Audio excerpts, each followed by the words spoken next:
पूछा ब्रह्मन, ये कामदेव के जल जाने के बाद उसकी उत्पत्ति फिर दोबारा कैसे हुई?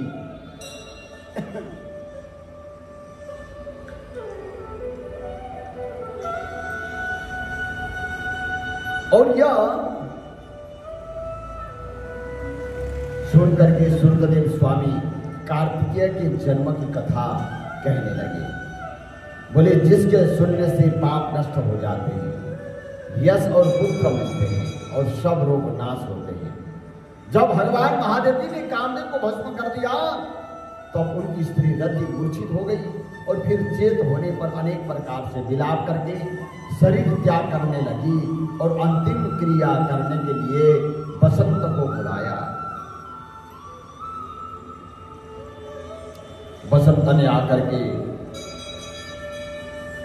रति को समझाया कि आत्मघात करना धर्म का हेतु नहीं है, लेकिन रति के न मानने पर बसंत ने नदी के तट पर चिता बनाई और रति गंगा में स्नान करके संपूर्ण क्रिया कर्म से निश्चिंत होकर संपूर्ण इंद्रियों को रोक करके और मन को आत्मा में लीन करके चिता पर चढ़ने को उद्यत हुई। तब आकाशवाणी हुई कि कल्याणी, हे पति में अत्यंत प्रेम रखने वाली, तू चिता में प्रवेश मत कर। बोले, तेरा पति महादेव जी के प्रसाद से तथा यदुवंश से भगवान श्री कृष्ण से पुनः पैदा होगा।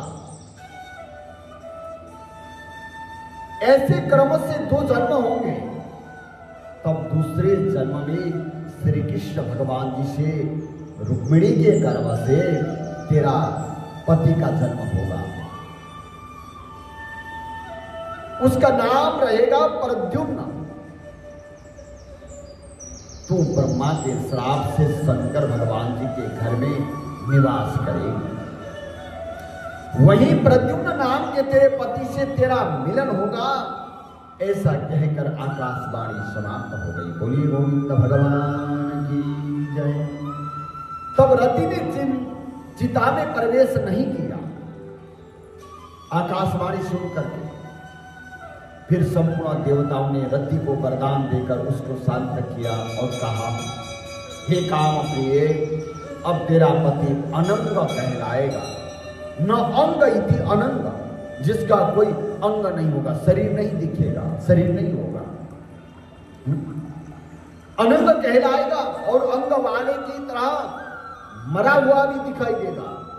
है? बोले, पूर्व कल्प में तेरा पति सुंदर नाम का राजा था। उस जन्म में तो ही उसकी पत्नी रजशंकर कारिणी हुई थी।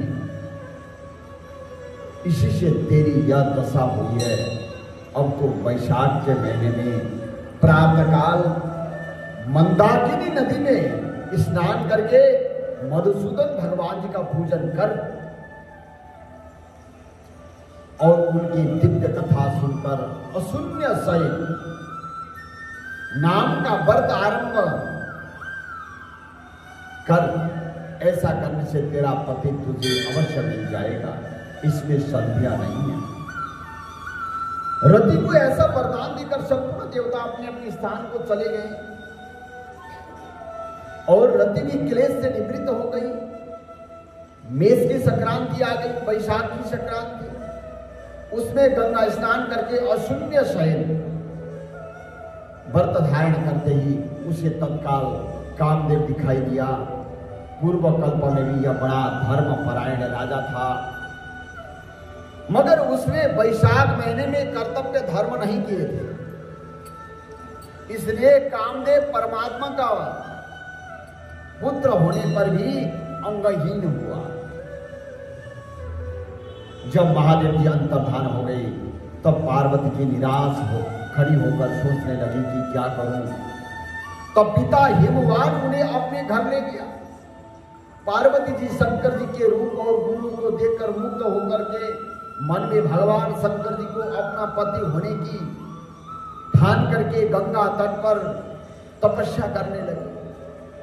वह माता पिता आदि सबके समझाने पर भी भूखी प्यासी जटाएं बढ़ाकर 1000 वर्ष तक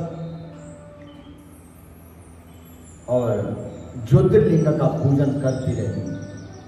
तब महादेव जी सायंकाल ब्रह्मचारी के वेश में उनके सामने पर्णकुटी पर अनेक प्रकार की परीक्षा करके और अपने में दृढ़ देख करके बोले, भद्रे जो तुम्हारी इच्छा हो वरदान मांगो। बोलो शंकर भगवान की जय। भद्रे जो तुम्हारी इच्छा हो वरदान मांगो। तब पार्वती जी ने कहा, हे रुद्र तुम मेरे पति हो। भोलेनाथ जी ने कह दिया, तथास्तु ऐसा ही होगा। यह वरदान देकर सप्त ऋषियों को बुलाकर हिमाचल के पास भेजा। वह सप्त ऋषि हिमाचल के पास पहुंचे और हिमाचल के पूछने पर बोले, हे राजन, और तेरी कन्या पार्वती ने जो पहले दक्ष की बेटी थी, अपने पिता के यज्ञ में शरीर का त्याग करके तेरे घर में जन्म लिया है। इसका विवाह महादेव जी से कर दो। यह बात सुनकर हिमाचल बोला कि पार्वती महादेव जी को ही अपना पति बनाने के लिए घोर तपस्या कर रही है। मैं भी अत्यंत हर्ष से अपनी कन्या महादेव जी को दे चुका हूं। अब आप वहां पधारो जहां भगवान भोलेनाथ जी विराजमान हैं। हिमाचल का उत्तर लेकर के सप्त ऋषि महादेव जी के पास जाकर और विवाह निश्चित करके चले गए। तब तो लक्ष्मी आदि सब देवियां तथा विष्णु आदि संपूर्ण देवता बराती बनकर चले और महादेव जी सब देवता मुनि 6 मातृका और आदि को तथा भूतगण को साथ लेकर बैल पर चढ़े भगवान भोलेनाथ जी। उनके आगे शंख मृदंग आदि अनेकों बाजे बजने लगे और वेद की ऋचाओं के पाठ होते हुए हिमाचल की कुंज में पहुंचे। तब शुभ लग्न में शिव पार्वती का विवाह संपन्न हुआ और जिससे त्रिलोकी में आनंद छा गया। बोले, इस महोत्सव के पूर्ण होने पर भगवान शंकर जी पार्वती जी के संग स्वच्छता से हिमाचल के शिखर पर 1000 दिव्य वर्ष तक रमण करते रहे। महादेव जी के द्वारा पार्वती जी के साथ नित्य प्रति रमण करने पर भी गर्भस्थिति नहीं हुई तो देवताओं को घोर चिंता उत्पन्न हुई कि हमारे कार्य की सिद्धि कठिन है।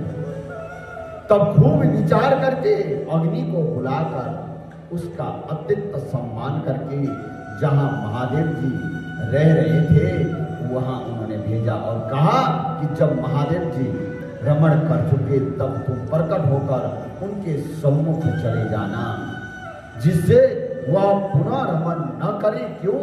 तुझे देखकर पार्वती जी लज्जा के मारे वहां से हट जाएगी। तब तुम शिष्य होकर कामारी काम के शत्रु भगवान शिव जी से प्रश्न करके बहुत सा समय लगा देना।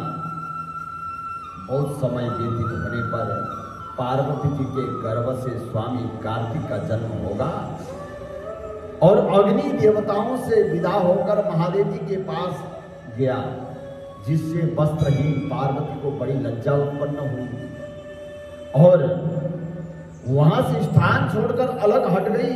तब महादेव जी को बड़ा क्रोध हुआ और अग्नि से बोले, दुर्मते, और इस शक्ति स्खलित को जो दुस्सह है और तू ग्रहण करके तेरे मुख में त्यागू।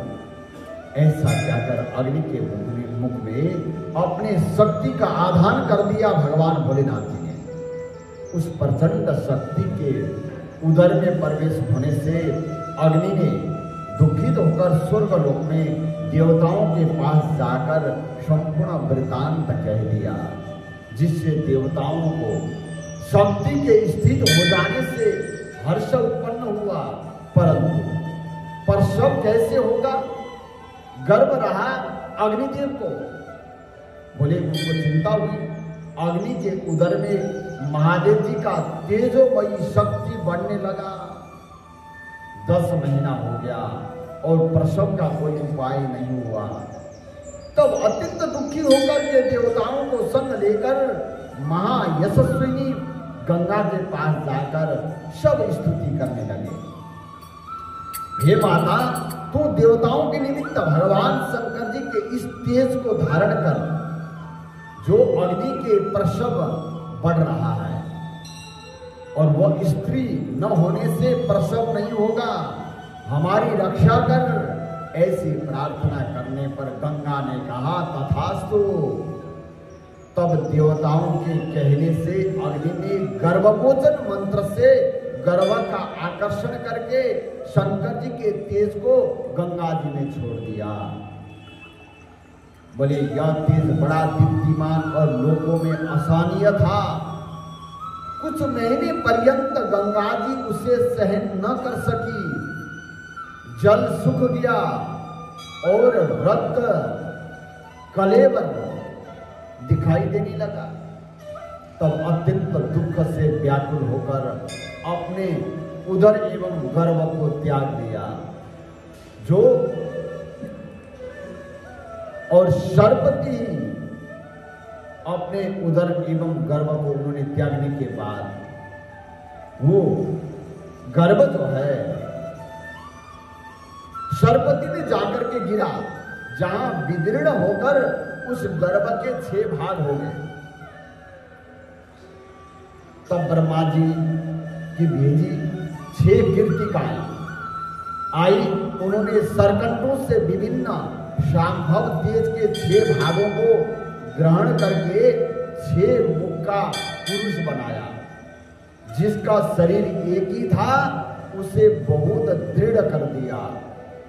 यह पुरुष के आकार का 6 मुखी शरीर बहुत समय तक सरकंडों में वैसे ही पड़ा रहा। उसका कोई रक्षक नहीं था। इसलिए जो शादी ब्याह में जो होती है ना, जो सरकंडे रखते हैं, मालूम है सरकंडे रखते हैं कि उनका पारिवारिक जीवन सुखमय हो जाए, इसलिए सरकंडे की डंडी में मंडा लटकाते हैं, है ना। मंडा जानते हैं, जो मंडा बांधते हैं, तो वो तभी से प्रारंभ हुआ। बोले एक दिन बैल पर चढ़ी हुई महादेव की पार्वती उसी स्थान में होकर श्रीशैल पर्वत को जा रहे थे कि सहसा पार्वती के करुणा स्नेह से और दूध की धार बहने लगी। तब विस्मित होकर पार्वती जी ने महादेव जी से अकस्मात स्तनों से दूध बहने का कारण पूछा, ये क्या हुआ? महादेव जी बोले तेरा पुत्र यही नीचे पड़ा है। और अपने रमण की बात तथा अग्नि का वहां जाना, जिससे पार्वती को उसे देखने से लज्जा के मारे हट जाना, और ये सारी बात भगवान भोलेनाथ जी ने पार्वती जी को बताई। तो उसके बाद तो गंगा के जलने से गंगा का सरकंडों में छोड़ देना और वहां पर उनके 6 भाग हो जाना तथा मातृकाओं के दृढ़ कर देने का वृतांत सारा सुना दिया। फिर कहा कि उसकी आकृति पुरुष के समान है, उसी को देखकर और तेरे प्रेम स्नेह का वृद्धि हुआ है, ऐसा भगवान भोलेनाथ जी ने कह दिया। इसका पराक्रम विष्णु भगवान के समान होगा, तो इसका पालन पोषण कर, यही तेरा औरस पुत्र होगा। इसे उठाकर ले चल। महादेव जी की बात सुनकर पार्वती जी बालक को उठाकर गोदी में बिठाकर दुग्धपान कराने लगी और पुत्र स्नेहा में तत्पर होकर महादेव जी के साथ कैलाश को गई और पुत्र का पालन करके अत्यंत संतुष्ट हुई। हे राजन, यह कुमार के जन्म की कथा मैंने तुम्हारे सामने कह दी। स्कंदर जो 6 मुंह वाले हैं ना, कार्तिकेय भगवान जी का जन्म हुआ। इसे नित्य प्रति सुनने से उनके पुत्र पौत्रादि की वृद्धि होती है। और इसलिए वैशाख के महीने में धर्म करने से स्त्रियों का विधवा योग मिट जाता है तथा अत्यंत पुण्य होता है। इसी के प्रभाव से अनंग कामदेव भी सांग हो गया। जो अनंग था और कामदेव वह अंग सहित का हो गया। जो लोग इस महीने में बिना स्नान दान किए वैशाख महीना बिता देते हैं उन्हें बहुत से धर्म करने पर भी अनेकों दुख भोगने पड़ते हैं। इसलिए यही एक महीना संपूर्ण धर्मों के करने के लिए हितकारी है। इस प्रकार से मैथिल राजा बताते हैं। इन्हीं कथा प्रसंगों के साथ आज की कथा प्रसंग यहीं पर विश्राम करेंगे। कल पुनः आगे का पावन प्रसंग हम लोग श्रवण करेंगे। बोले शंकर।